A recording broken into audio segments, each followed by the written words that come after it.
Guys, welcome back to our non-QM webinar mixer at A&D Mortgage, episode 4 of 5. Obviously, today I'm working from home as we're still navigating through this weird post-pandemic life. Today, we're talking all about Dscr loans, who they're for, the unique benefits, guidelines, recent updates to our program. We'll also run through a few real-life loan scenarios. With over 43 million investment properties in the US, these are definitely loans that play a huge role in the real estate market today. As always, be sure to submit your questions. We'll answer as many as we can. If you would hit the share button, the like button, so we can spread the word, get the word out in the broker community. Hit the like button, the subscribe button below, and we'd really appreciate it. Let me introduce our speakers for today. First, Rudy Morales. Rudy has been in the industry since 1985. Rudy, I'm not going to tell you how old I was that year. You're welcome. He started as an appraiser, but transitioned and became an account executive in 1994. He's also spent time in secondary marketing. He lives in Aliso Viejo, one of my favorite parts of the country, right next door to Laguna Beach. And we were practically neighbors for 2 years, but never met until just a couple months ago. Welcome, Rudy. Welcome to the live stream, sir. All right. Thank you very much. I appreciate it. Tell me a little bit about how you transitioned from going from an appraiser to into the wholesale lending space. Well, it was kind of interesting. I ran a very large national appraisal firm that did both commercial and residential, and I did sales and marketing for them.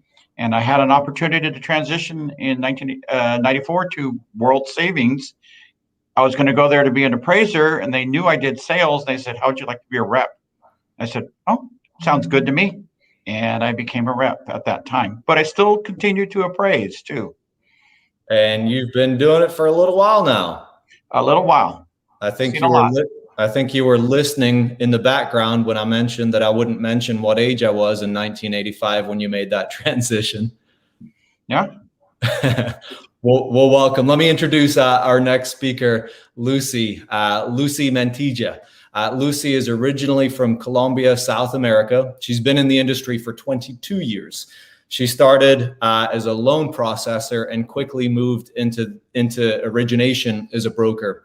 She's been a consistent top producer, and she's been with A&D Mortgage for 5 years, and she was actually mentored by our CEO, Max. Llc, welcome to the broadcast. Good afternoon, David. Thank you for inviting me to participate in this webinar. I'm very excited to talk about one of the top programs that we have in the company. Well, it's a pleasure to have you. Tell me real quick, similar question to Rudy's. You made the transition from being a loan processor into origination. Tell me maybe why you made the decision or how that happened. Be honest, the decision was made by Max, as I tell. The fault that I'm an account executive was Max. I didn't believe that I could be working on sales. I'm more concentrated, focused on paperwork, detailed paperwork. And when Max told me, "Llc, you can do it," and I was like, doubted about it, but he had the patience to teach me, and that's where I am right now. Well, Max can be a pretty convincing guy, so I'm not surprised to hear that answer. I didn't know that's what the answer was going to be. He happened to convince me to come back into the mortgage space when I was looking to just get out of the mortgage space, but he talked me back into it. So here we are. Well, thank you both for joining us. Let me share this slide and just talk about our schedule of this 5-part webinar series real quick. We are on number 4 of 5. Next week, we're going to end the series by bringing on our very own CEO, Max, and possibly a couple other speakers to overview all the questions that have come in over the past 4 weeks. We're going to hit some highlights, maybe have a little bit fun on the stream. But our first one was just basically an overview and a spotlight on non-QM. Then we really dug into our bank statement loans on June 2nd. Last week, we covered all about our jumbo loan programs, and it was amazing. Today, again, we're covering Dscr. But if you're watching this stream, if you'd like to see any of those previous streams, just simply visit our website, admortgage.com, and you'll be able to see all of the previously recorded live streams. So let's get into Dscr. Rudy, hit some of the highlights for me. You can see some of these bullet points on the screen. So let's talk about these, but then add a little bit more commentary to it. And Lucy, you can follow up after Rudy. Well, the Dscrs are for anybody that owns, either wants to purchase, they currently own their own home, but they want to get into investment properties, or they currently have investment properties that they want to refinance or expand their portfolio. And it's a great program. You don't have to provide any income documentation. We're going by the income generated from the property. This is something that's been going on in commercial space for years and years, and this is something that now is into the residential space. What is the appraisal 1007? That's the rent survey that the appraiser does. And that's where we generate the rent that we use for the income for this loan. We don't use any income from the borrower at all. We don't have to list job. We don't have to list income. We go strictly by the income generated from that particular property. And that's a great program because then you don't have to worry about tax returns. You don't have to worry about losses on taxes. You don't have to worry about any of that. And it really works well for the borrower. Yes, as Rudy mentioned, I would say that the Dscr program is for real estate investors that want to take advantage of avoiding to provide complicated income statements or tax returns. This program is based on rental analysis and how we determine the property cash flow. It's very simple to qualify for this program. If you own a primary residence or any property within the last 24 months and you have a minimum credit score of 599, you are in. You qualify for the program. And it gets better because if your credit score is 680 or higher, you can go 80% LTV on the program. How this program works, very simple formula. Your rental income, if your rental income is higher than the proposed payment, you can go 80% LTV. But the AD Mortgage is working really hard in making sure that all the borrowers qualify for the program. So we also allow that the rental income can be lower than the proposed payment, and you can still go 70% LTV. It's that simple. It's that simple that the borrowers can qualify for this program. As I really mentioned, no income, no employment on the 1003. We don't require any borrower income. We just will go based on the rental income of the property. Can you talk a little bit about the different types of maybe investors or borrowers that we see, from experienced investors versus first-time investors to foreign nationals, non-permanent residents? Can you talk about maybe the mix there and kind of what we see there? I see a wide variety mix. A lot of the loans I have now are coming in from investors with a portfolio of loans. And we have 4 packs of loans, 5 packs of loans coming in. We will do up to 5 loans for one borrower on this program. Probably even can do more with an exception, but definitely something to look at. A lot of investors want to take advantage of the lower rates right now and use the Dscr program to get those lower rates, and probably even maybe cash out some money and buy another investment property. I have a couple of those going on right now where somebody has 3 properties, they're taking cash out and want to buy another one and use the Dscr program to buy another one. So then they'll end up with 4 loans with us total. And that's something that all the investors need to look at, and the brokers really need to look at this and see, is this an easy avenue to get their people into these investment properties without a lot of hassle. Okay, yes. You have something to add, Lucy? Yeah, as Rudy mentioned, we welcome all the domestic investors, and we welcome the non-permanent residents. Borrowers that are in asylum process can be qualified for this program, as well as foreign nationals. We've now increased our LTV for foreign nationals to 70% LTV on a DACR, believe it or not. Well, you jumped into some of the details that I wanted to talk about on this slide. Rudy, why don't you go first? Let's talk about some of the details here. Well, the FICOs, we'll go down as low as 599, which is pretty good, all things considered. LTV will depend on, if you want to do cash out or purchase, but we'll go as low as 65. If we do a cash out, we'll do a 65% LTV. We'll do a 70% purchase on a 599. Cash in hand is depends on the scenario. LTVs will go up to 80%. We will not go beyond 80% on these loans. And the terms vary. Every loan is different. Every loan has a different life. And cash out, we will do cash out.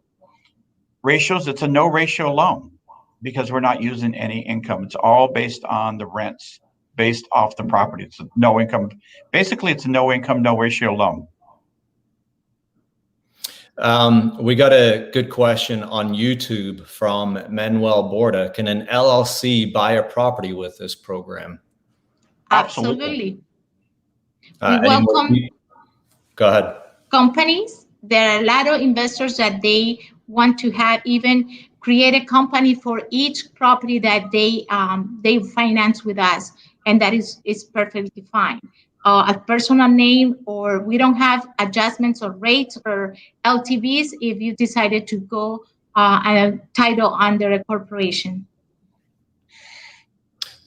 Excuse me, Lucy, you started talking to me yesterday about some of the other details with escrow waiver, gift funds, down payments. Talk to me about some of those details. Yeah, on the Dscr program, we allow the borrowers, if they want to waive escrow, they welcome to waive escrow or come on an interest only. It will be 60 months interest only, and then it will be full amortization for the 300 months remaining.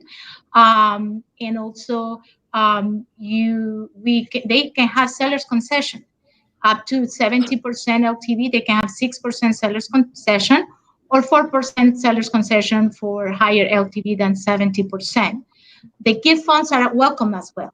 If the borrower has 20% down and the 3 months reserves required, the rest, it can be a gift from a family member.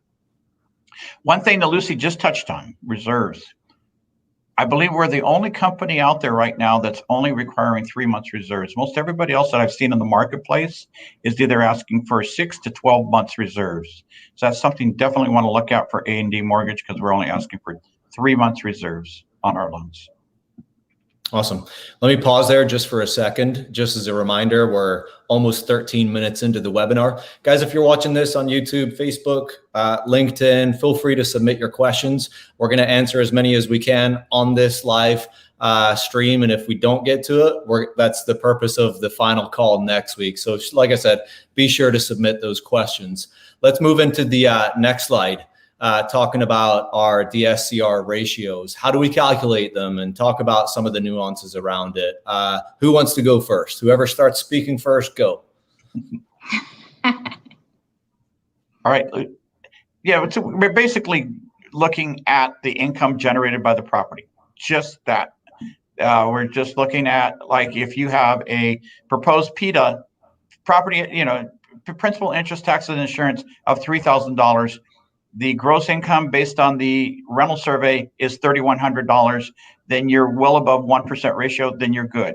If you're below that ratio, you're still good, but there's a slight adjustment to the rate, but it's still acceptable. We will go either way. We just base the income off of the rental generated from the property itself.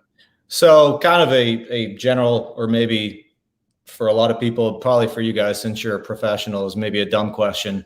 The closer you are to one, and obviously more, the better, or not necessarily?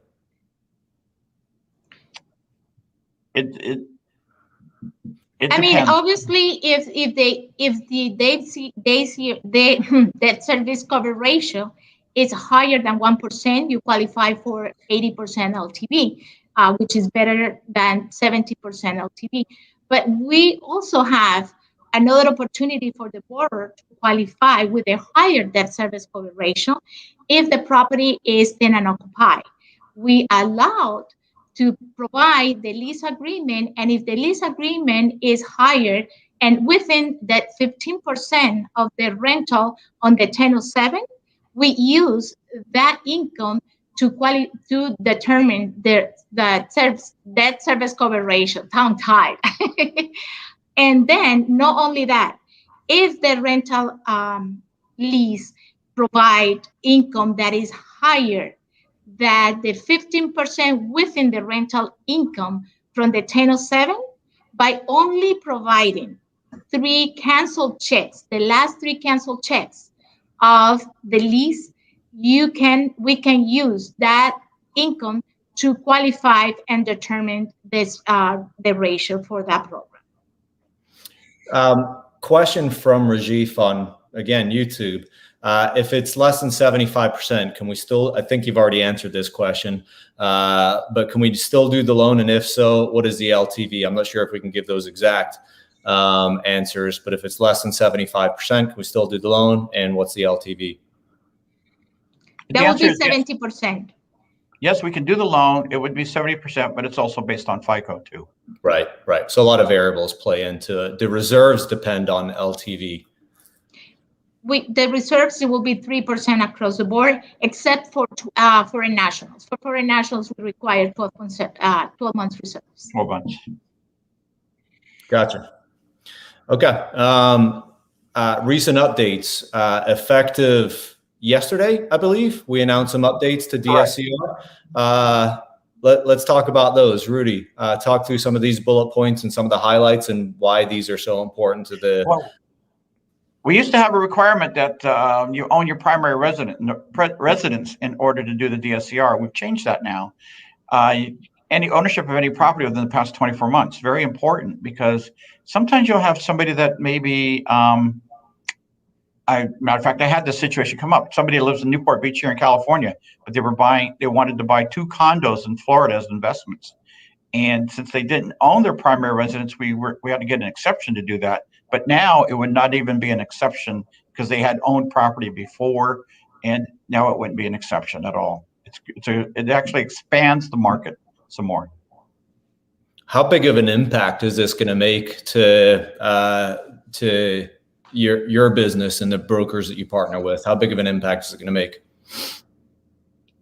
Oh, it makes a bigger impact because I do get a lot of calls for this product. And probably 30% of my portfolio, my pipeline right now is the Dscr, and this is going to expand it even more. Lucy? Yes, it's attracting more investors to buy properties in different states, and it doesn't require for them to own a primary residence because at this moment, jobs allows you to live anywhere and work remotely. So that allows a person to have another property as an investment because we allow the short-term rentals under this program at 65% LTV. Gotcha. Good question from Lena on YouTube. Rudy, why don't you take this one? Are there any limitations on the down payment when the subject property is a 3-family property? It runs the same. It depends on the FICO. You can go up to 80% LTV, depending on your FICO and your Dscr.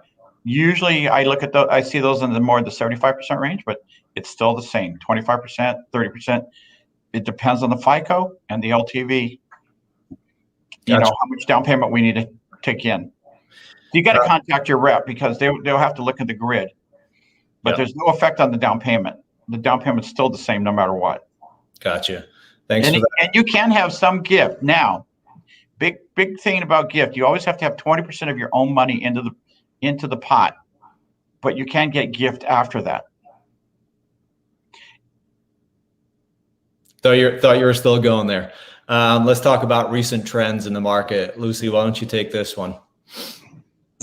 Well, it doesn't affect to us because our rates for Dscr are very low.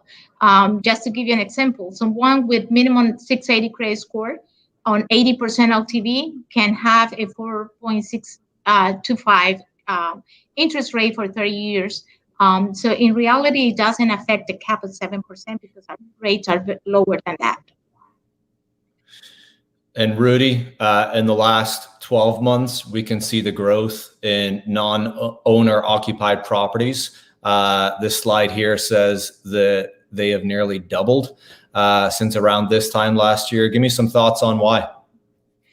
I think people are looking to invest, and people are looking to get some non-owner, to expand their portfolio. It's a good retirement vehicle. It's one of the best ways to build wealth in this country is owning real estate.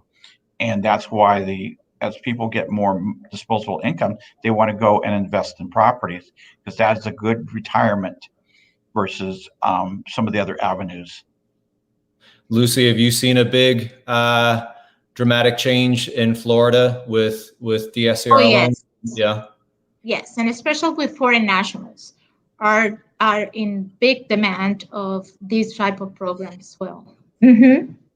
Rudy, what about you specifically there in Southern California? Well, yes, in California, everywhere. And, one thing the brokers that are listening, or potential brokers for us that need to listen to, is we will allow you out of other states, even if you're not licensed in those states. There's certain states where you can do what's called investment only. And you can do these DSCR programs in those states. You'd have to check with your rep, but there's a lot of states where you can do these loans without even be licensed in those states. And that comes under the investment only program. Gotcha. So we're going to get into, in just a second, we're going to get into some real life loan scenarios that you've both touched on, but quick overview, DSCR benefits. Lucy, talk through the slides. It's kind of repeating what we've said, but just kind of highlight of each one. Right. It's very important that on the 1003, you never disclose any type of income for the borrower or any employment, even if they have a real estate schedule. You do not disclose how much is the rent. We do not want to see any type of income whatsoever on the 1003 for the DSCR program. Anything to add, Rudy? No, that's pretty much it. You just always want to make sure your 1003 is completely void of any income. All right. So you both are well versed in these loans and work with brokers every day with these loans. Rudy, talk to me about maybe a recent loan scenario that you've helped them on.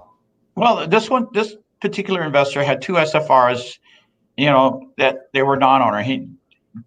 His tax returns were very complicated. He had a lot of different businesses. They were very complicated. Trying to get the taxes from him was going to be a hassle. So he said, I just want the easiest route. I don't care.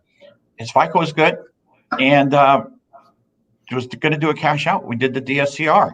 The DSCR was 0.85, but based on the rental survey, it was a small light hit to the rate. It didn't matter to him. He just got the cash out that he wanted.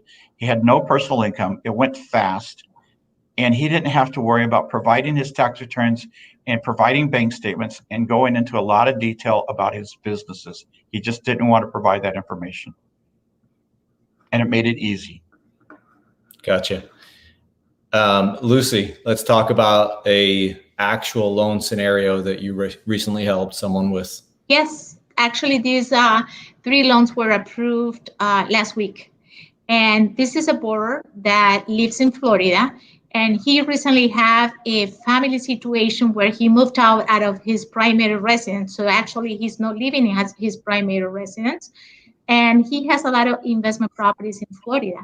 And he needs to cash out, taking advantage of the low interest rates to buy and invest in more properties.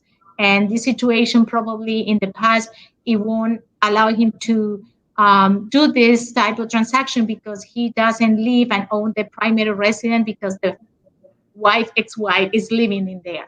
But actually, we were able to approve the loan, and we're in the transition of getting the appraisal done and all the documentation, which is minimum because his credit score is great. And this is a cash out, 75% LTV. More likely, since those are free and clear properties, the properties are tenant occupied, the DSCR ratio is going to be higher than 1%. So it's going to be a successful closings for these loans. Rudy, talk to me about the importance of brokers partnering with companies that specialize in these kinds of loans with DSCR, because working with a lender that just, maybe works on conventional and they don't have these their portfolio? How important is it to work with a lender like A&D Mortgage that really kind of does these every day? Well, right now, especially now that Fannie Mae and that the hits for investment properties on the conventional loans have gone up tremendously, the pricing is out of the range of where it should be.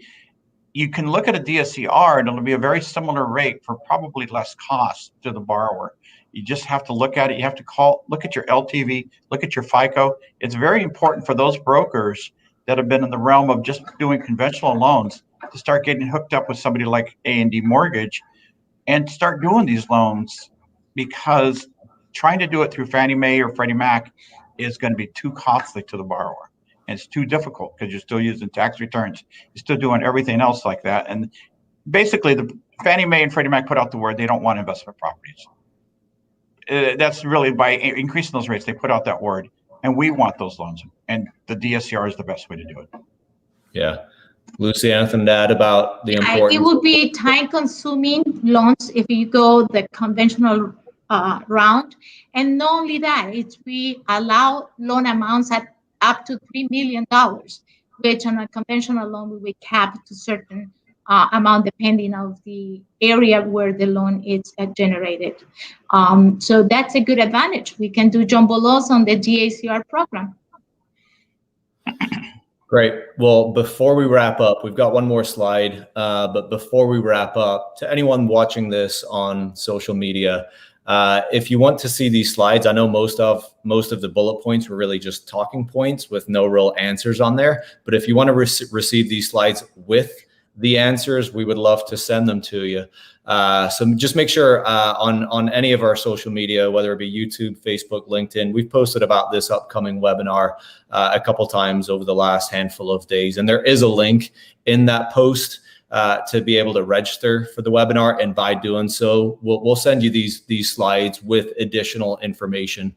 So be sure to do that. But lastly, let's do one more recap with final thoughts. Rudy, talk me through just kind of the highlights.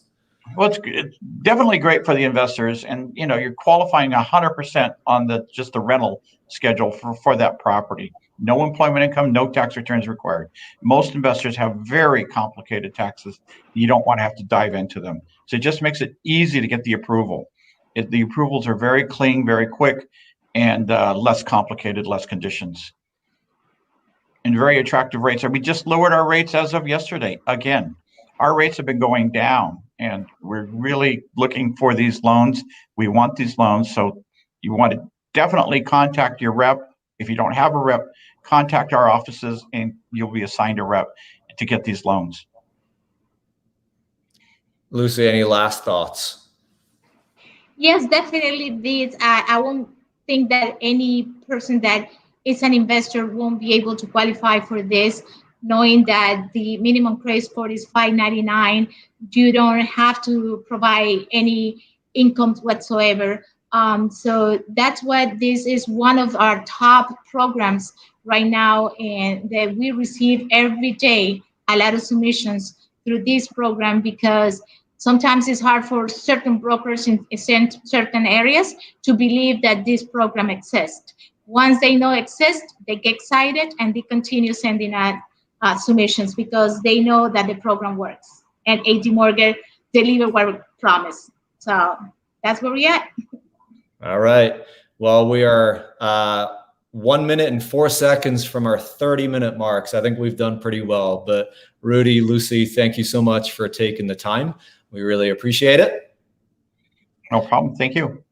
Thank you. Ciao. And for those of you, whoever you are, if you're a broker watching this on any of our social media channels, thank you so much. If you're interested in seeing how A&D Mortgage can help you with your DSCR loans or more, head to our website at admortgage.com.